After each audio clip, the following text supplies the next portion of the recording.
हरिओम प्रिय दर्शकों, इस वीडियो में हम जानेंगे कि पुत्रदा एकादशी कब है। 2025 में पौष मास शुक्ल पक्ष में कब पुत्रदा एकादशी रहेगी, क्योंकि पौष मास शुक्ल पक्ष की एकादशी को पुत्रदा एकादशी कहा जाता है। इसका बड़ा महत्व है।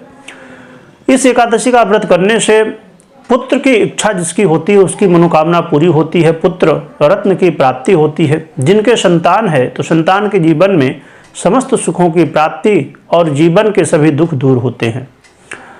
आइए इस वीडियो में हम जानेंगे कि कब है पुत्रदा एकादशी, क्या पूजा का विधान है, क्या कथा है, सभी कुछ जानेंगे। तो पुत्रदा एकादशी 10 जनवरी 2025 को मनाई जाएगी, शुक्रवार के दिन।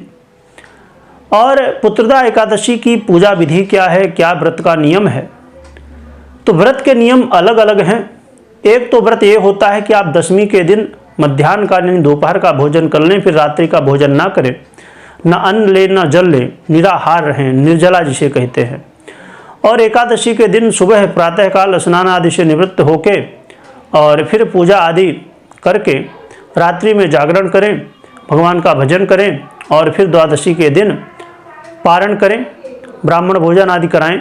ये नियम होता है। यदि ये न कर सकें तो आप जल ले सकते हैं, अन्न ना लें, फलाहार ना लें, खाली जल ले लें। यदि ये भी नहीं हो सकता है तो आप फिर फलाहार ले लें और कर लें।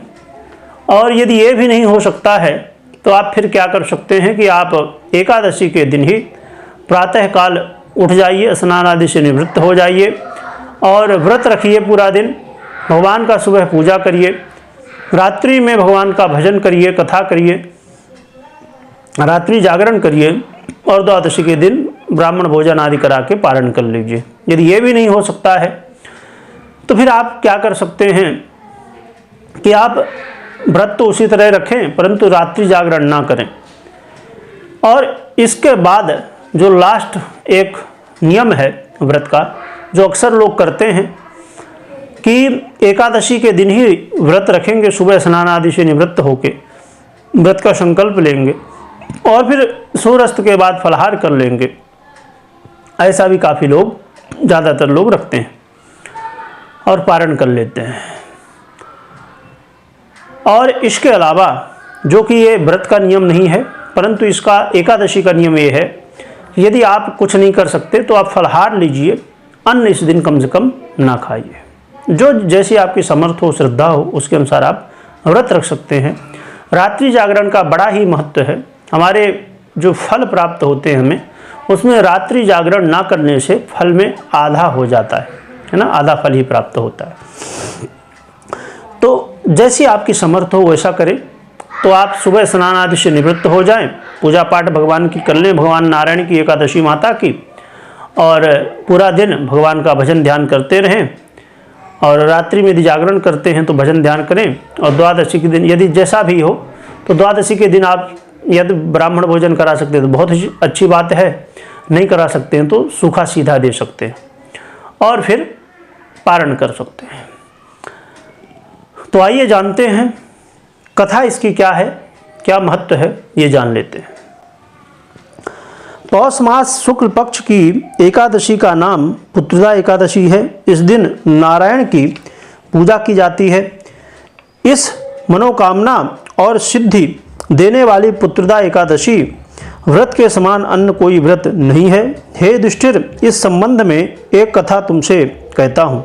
भगवान श्री कृष्ण ने कहा, हे युधिष्ठिर, पूर्व काल की बात है, भद्रावती नामक नगरी में सुकेतु नामक एक राजा राज्य करता था। उसकी रानी का नाम शैव्या था। राजा के कोई संतान नहीं थी। इस कारण राजा और रानी पुत्र ना होने की चिंता से सदैव चिंतित रहा करते थे। राजा के मन में भी चिंता थी कि पुत्र ना होने पर मेरे पूर्वजों को और मुझे भी पिंडदान कौन देगा। बिना पुत्र के पितरों और देवताओं का ऋण मैं कैसे चुका सकूंगा।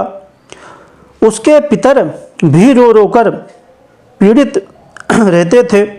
इसके बाद हमें पिंडदान कौन देगा। भाई बांधव, धन, हाथी, घोड़े, राज्य और मंत्री सब कुछ होते हुए भी राजा को संतोष नहीं था। जिस घर में पुत्र ना हो उसमें अंधेरा रहता है। राजा रात दिन इसी बात से चिंतित रहता था, चिंता में घूमता रहता था।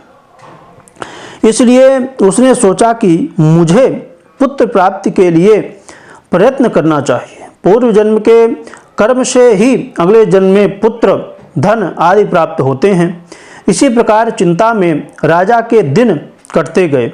एक समय राजा ने अपना जीवन ही समाप्त करने की सोची, परंतु आत्महत्या को महापाप समझकर वह ऐसा नहीं कर पाया।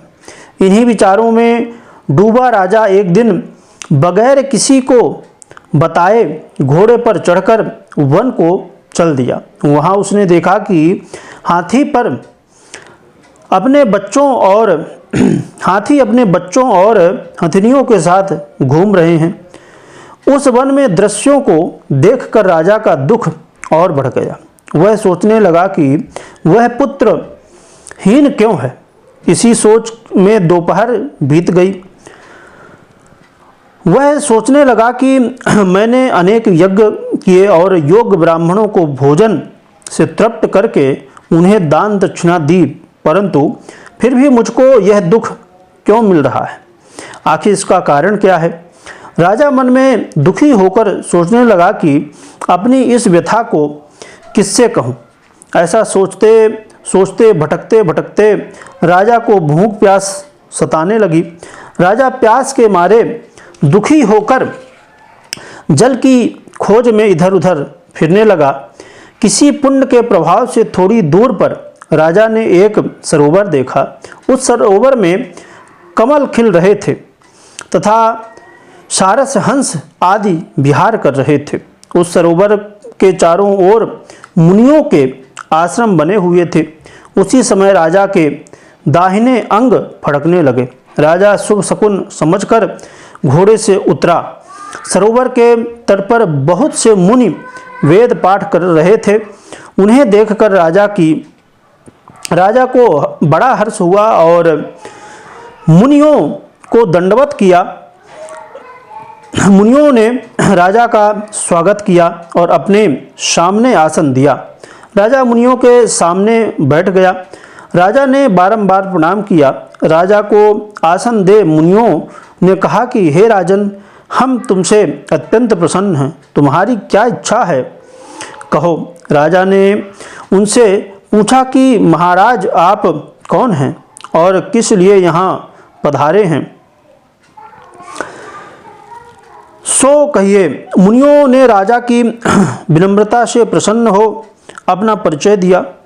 मुनि बोले, हे राजन, हम विश्व देवा हैं और माघ स्नान के लिए आए हैं। राजा से 5 दिन बाद माघ स्नान आरंभ होगा। हे राजन, आज संतान देने वाली पुत्रदा एकादशी है। मुनियों का परिचय पाकर अत्यंत विनम्र भाव से राजा ने कहा, हे मुनि श्रेष्ठ, मैं आपका सेवक हूँ। यदि आप मुझ पर प्रसन्न हैं तो मुझे भी एक पुत्र प्राप्ति का वरदान दे दीजिए।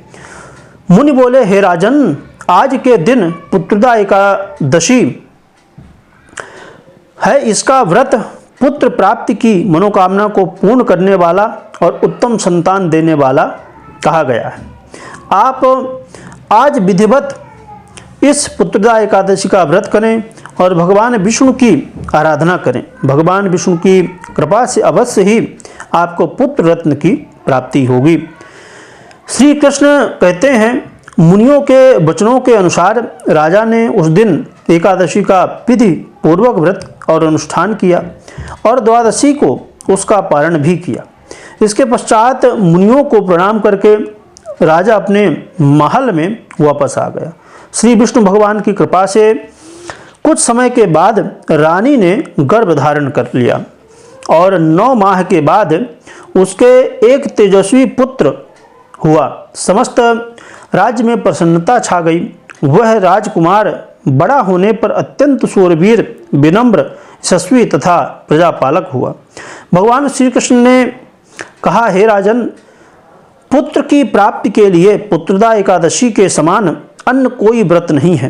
पुत्र कामना करने वालों को पुत्रदा एकादशी का व्रत करना चाहिए।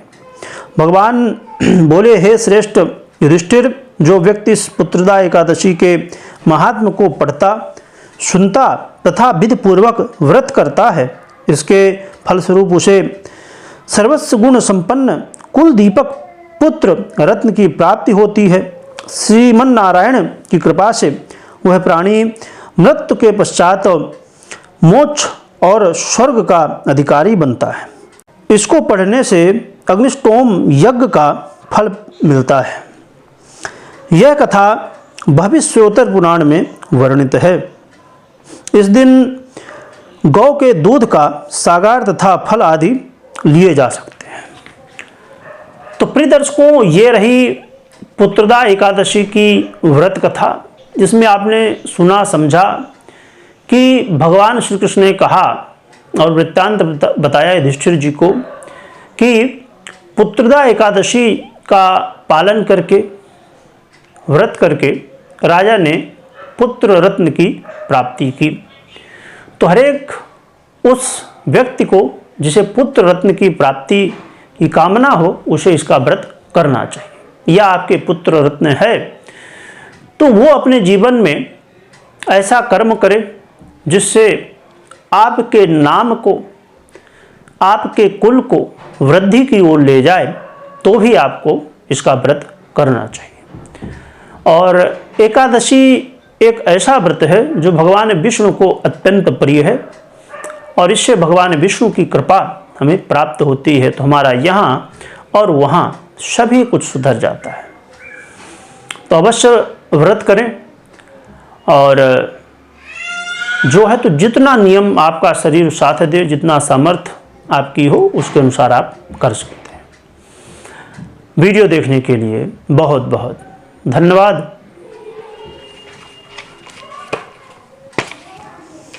पुत्रदा एकादशी।